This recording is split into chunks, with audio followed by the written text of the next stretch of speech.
नमस्कार दोस्तों, आप देख रहे हैं एक भारत डेली और आपके साथ मैं हूं राम बाबू गौतम।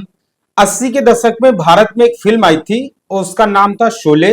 फिल्म बहुत जबरदस्त सुपरहिट हुई थी और आज उसी फिल्म की एक बार फिर से याद आ रही है। और फिल्म में एक डायलॉग बोला गया था, वो डायलॉग एक बार फिर से उत्तर प्रदेश की राजनीति में चरितार्थ होता हुआ दिख रहा है। और वो डायलॉग बोला गया था असरानी की तरफ से, जो जेलर की भूमिका में होते हैं। उनका डायलॉग था कि आधे इधर जाओ, आधे उधर जाओ और बाकी जितने बचे हो वे मेरे साथ आओ। तो जब आधे इधर चले गए, आधे उधर चले गए तो बचे ही नहीं, तो कोई बचा ही नहीं। अब जो है समाजवादी पार्टी भी इसी पैटर्न पर कुछ काम कर रही है कौशाम्बी की घटना को लेकर के।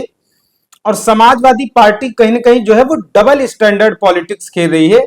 समाजवादी पार्टी को शायद ये समझ में नहीं आ रहा है कि उसका जो है पक्ष किसकी तरफ से लिया जाए।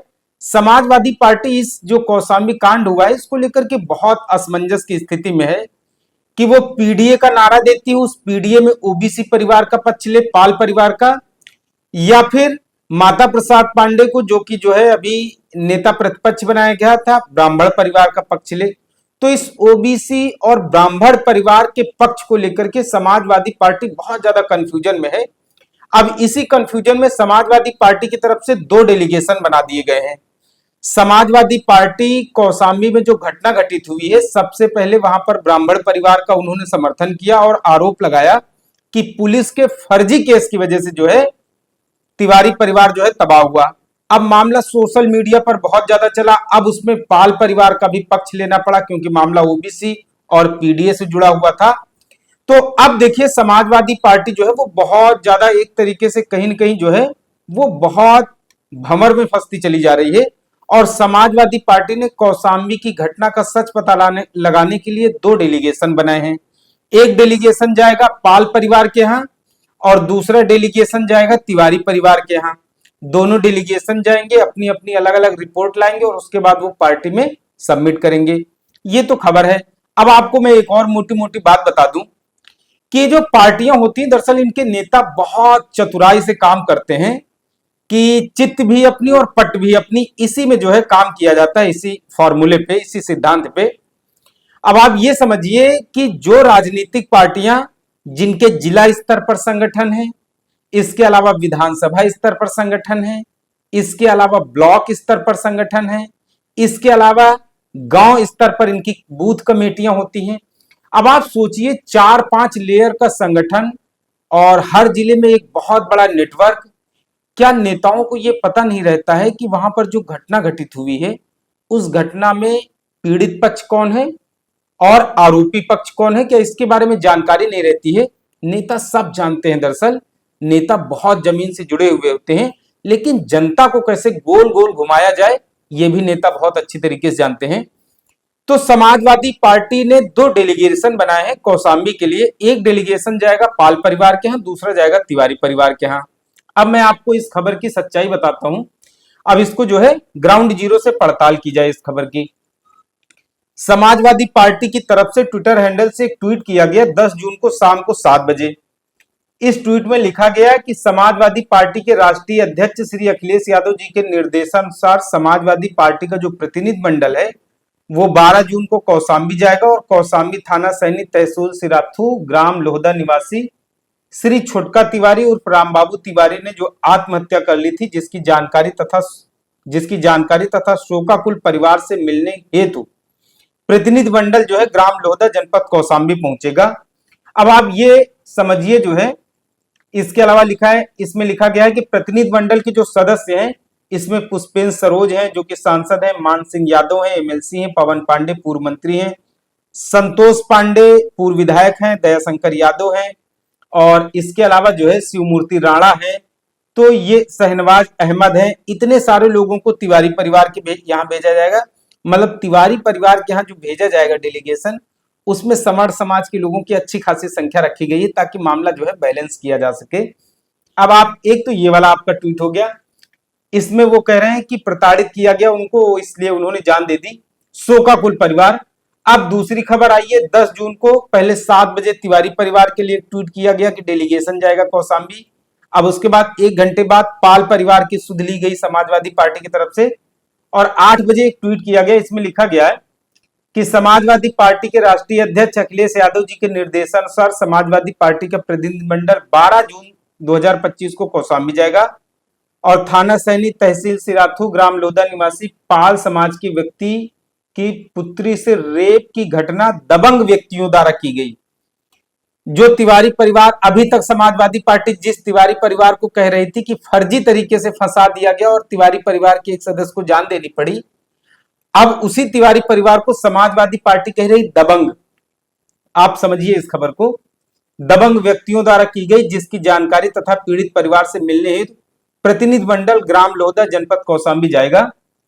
अब ये जो पाल परिवार के यहां, जिसको पीडीए के अंतर समाजवादी पार्टी इसको पीडीए मानती है, इसमें प्रतिनिधि मंडल में कौन रहेगा? राजा रामपाल, पुष्पेंद्र सरोज, मान सिंह यादव, दयाशंकर यादव, इसके अलावा डॉक्टर अवधनाथ पाल, और इसके अलावा जो है राकेश बघेल है और समरथ पाल हैं और शहनवाज अहमद है। इन सारे लोगों की तो मतलब बहुत अच्छा खासा सामाजिक समीकरण का ध्यान रखा गया है।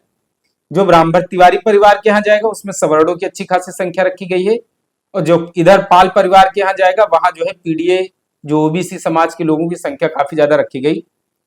तो ऐसा लगता है कि समाजवादी पार्टी एक तरफ कह रही तिवारी परिवार को फर्जी फंसा दिया गया, अब दूसरी तरफ कह रही है कि दबंगों ने पाल परिवार की नाबालिग बेटी के साथ दुष्कर्म किया, तो उसी परिवार को यह भी कहा जा रहा है कि वो पीड़ित है, उनको जो है फर्जी फंसाया गया, और उसी परिवार को अगले ट्वीट में यह बताया जा रहा है कि जो है वो पीड़ित है और दबंगों ने जो है दबंग बताया जा रहा है उसी परिवार को। तो ये जो डबल स्टैंडर्ड चीजें चल रही ये लोग समझ नहीं पा रहे हैं। अब सोशल मीडिया पर लोग अलग अलग तरीके से लिख रहे हैं कि पीडीए जो है अलग अलग तरीके से पीडीए में पर्चियां निकल रही है, समाजवादी पार्टी कंफ्यूज है, बहुत सारी इस तरीके की चीजें सोशल मीडिया पर लिखी जा रही हैं। और अभी आपको पता होगा कि इसके पहले जो है समाजवादी पार्टी की तरफ से जो ब्राह्मण परिवार का पक्ष लेके ट्वीट किया गया और ये कहा गया कि उनको फर्जी फंसा दिया गया तिवारी परिवार को, इससे कई सारे लोगों ने नाराज होकर के इस्तीफा भी दिया। अब आपको मैं एक और ट्वीट दिखाता हूं इस वीडियो में। ये बद्रीपाल जी हैं, इन्होंने लिखा है कि इतिहास गवाह है, दो नावों पर जो पैर रखते हैं उनको मंजिल कभी नहीं मिलती है। ये ट्वीट किया गया है बद्रीपाल जी की तरफ से। और तो ये सारा सब कुछ जो है कौशाम्बी में चल रहा है। अब फिलहाल 12 तारीख को समाजवादी पार्टी का डेलीगेशन जाएगा। अब देखना है कि डेलीगेशन क्या रिपोर्ट तैयार करके लाता है, उस पर समाजवादी पार्टी अपना किस निष्कर्ष पर पहुंचती है। लेकिन अब आप इस घटना को इस तरीके से समझिए कि अगर घटना की जांच ही करनी है तो घटना की जांच तो ऑलरेडी पुलिस प्रशासन वहां कर ही रहा है। डॉक्टर संजीव गुप्ता जो एडीजी जोन है प्रयागराज, उन्होंने बोला है कि एसआईटी इसको जांच करेगी। इसके अलावा केंद्रीय मंत्री एसपी सिंह बघेल, उन्होंने कहा है कि दोबारा से एसआईटी जांच की जाए।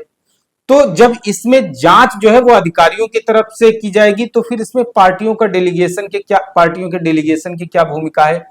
या तो फिर पार्टियां ये डिसाइड करें अपने संगठन से, अपने जो उनके ब्लॉक लेवल पर, बूथ लेवल पर जो कमेटियां बनी है, या तो पार्टियां ये डिसाइड करें कि इसमें गलती किसकी है, पीड़ित परिवार कौन है और जो है आरोपी परिवार कौन है, या तो पार्टियां ये डिसाइड कर ले। हालांकि बहुजन समाज पार्टी की तरफ से पाल, जो उसके प्रदेश अध्यक्ष हैं विश्वनाथ पाल, उन्होंने निर्धारित किया, उनका भी 12 जून का जो है कार्यक्रम लगा है, वो पीड़ित पाल परिवार से मुलाकात करने जाएंगे। तो बहुजन समाज पार्टी ने तो अपना एक तरीके से स्टैंड क्लियर कर दिया है, अपने प्रदेश अध्यक्ष को पाल परिवार के यहाँ भेजा जा रहा है। मतलब बहुजन समाज पार्टी की नजर में जो पीड़ित परिवार है वो पाल परिवार है। तो ये सब चीजें राजनीति में चल रही हैं। अच्छा, दूसरा मैं आपको बताऊं कि कौशाम्बी की घटना को लेकर के मैं 2 वीडियो बना चुका हूं, लेकिन अब मैं एक और वीडियो पे काम कर रहा हूं, इस स्टोरी पे। मेरे हाथ एक जबरदस्त वीडियो लगा है और मैं अभी इस खबर की तहकीकात कर रहा हूं कि आखिरकार एक आरोप ऐसा लगा रहा है, कुछ चीजें ऐसी निकल करके सामने आ रही हैं।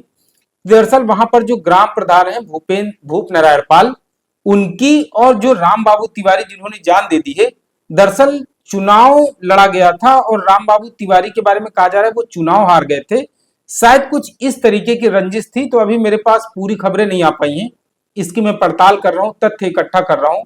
बहुत जल्द आपके सामने इस चीज को लेकर के भी मैं क्लैरिटी लेकर के एक वीडियो, एक रिसर्च रिपोर्ट लेकर के आऊंगा। फिलहाल अभी की जो घटना है, अभी की जो स्थिति, उसमें समाजवादी पार्टी कहीं ना कहीं असमंजस में नजर आ रही है। समाजवादी पार्टी 2 नावों पर पैर रख करके चल रही है। अब देखना है इसमें कौन सी नाव जो है उसको नैया पार लगाएगी। तो अब देखना है कि बहुत सारी चीजें सोशल मीडिया पर लिखी जा रही, पढ़ी जा रही, लोग अपने अपने तरीके से रिएक्शंस दे रहे हैं। अब समय बताएगा कि इसमें जो है पुलिस की तरफ से जो नए सिरे से जांच होगी उसमें पीड़ित पक्ष कौन निकल करके आता है, आरोपी पक्ष कौन निकल करके आता है। फिलहाल समाजवादी पार्टी की तरफ से जो 2 डेलीगेशन बनाए गए हैं, इसको लेकर के आपकी अपनी क्या राय है, इस वीडियो में कमेंट करके जरूर बताएं। एक भारत डेली चैनल को अगर आप पहली बार देख रहे हैं तो आपसे गुजारिश है सब्सक्राइब करें, स्टोरी सही लगी हो तो इसे शेयर भी करें। धन्यवाद।